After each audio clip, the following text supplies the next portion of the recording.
अनादि सत्य का प्रादुर्भाव, आदि न अंत, वह है शिव। दोस्तों, यह कहानी उसी सत्य की है जिसे संसार भगवान शिव, महादेव, नीलकंठ और भोलेनाथ के रूप में जानता है। पर क्या आपने कभी सोचा कि जो स्वयं सृष्टि का आधार है, उसका जन्म कैसे हो सकता है? आइए इस पवित्र कथा की शुरुआत करें, जहां हम उस अनंत सत्य के प्रादुर्भाव को समझने की कोशिश करेंगे। दोस्तों, जब सृष्टि का कोई आलेख नहीं था, केवल एक गहन नीरवता थी। उस नीरवता में भी एक कंपन था, जो किसी संगीत की तरह हृदय को छूता था।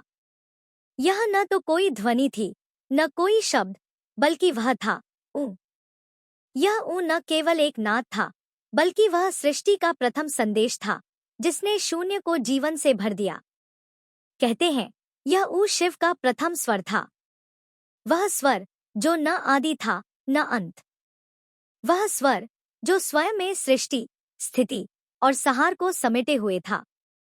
दोस्तों, उस अनंत शून्य में जब ऊ की ध्वनि गूंजी, तब एक प्रकाश पुंज प्रकट हुआ। यह प्रकाश न तो सूर्य का था, न चंद्रमा का, न तारों का। यह वह प्रकाश था जो स्वयं में अनंत था। उस प्रकाश में एक आकृति उभरने लगी, निराकार, फिर भी साकार। वह आकृति थी शिव की। उनके नेत्र बंद थे, मानो वे स्वयं में समाये हुए हों। उनके ललाट पर एक चमक थी, जो सृष्टि के समस्त रहस्यों को अपने में समेटे हुए थी। उनके केश लहरा रहे थे, जैसे गंगा की धाराएं उनके मस्तक से निकलकर सृष्टि को पवित्र करने को आतुर हों।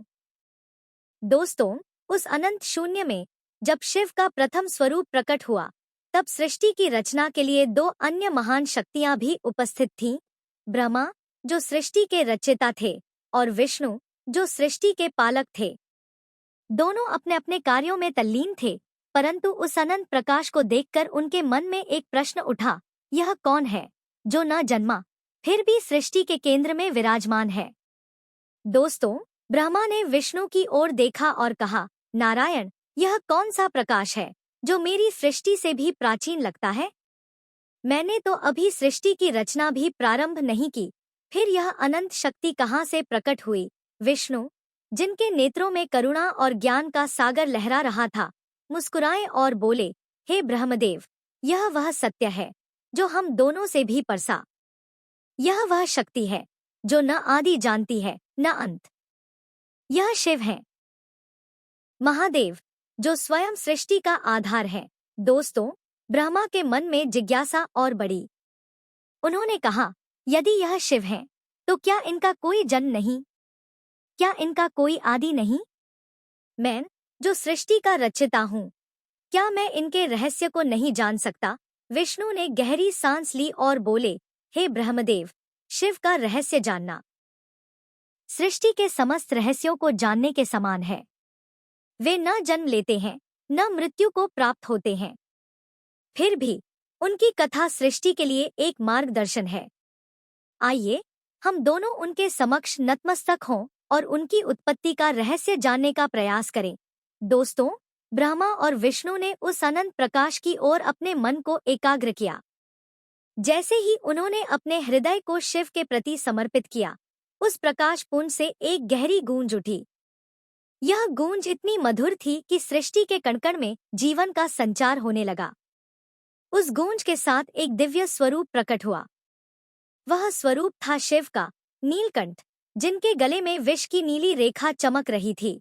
भोलेनाथ, जिनके नेत्रों में करुणा और क्रोध का अद्भुत समन्वय था, और महादेव, जिनके मस्तक पर त्रिशूल और चंद्रमा शोभायमान थे। दोस्तों, शिव ने अपने नेत्र खोले। उनके नेत्रों से निकलने वाली ज्योति इतनी प्रबल थी कि ब्रह्मा और विष्णु भी उसका सामना करने में स्वयं को असमर्थ पा रहे थे। शिव की वह मुस्कान, जो सृष्टि को शांति प्रदान करती थी, उस क्षण दोनों देवताओं के हृदय में एक अजीब सी शांति भर गई। दोस्तों, शिव ने कहा, हे ब्रह्मा, हे विष्णु, तुम दोनों मेरे अंश हो, परंतु मैं तुम दोनों से परे हूँ। मैं वह सत्य हूँ जो सृष्टि के पहले था और सृष्टि के बाद भी रहेगा। मेरा जन्म नहीं, मेरा प्रादुर्भाव है। मैं उस शून्य से प्रकट हुआ हूँ जहाँ केवल सत्य का निवास था। दोस्तों, ब्रह्मा ने विनम्रता से पूछा, हे महादेव, यदि आप अनादि हैं, तो आपका यह स्वरूप सृष्टि के लिए क्यों प्रकट हुआ?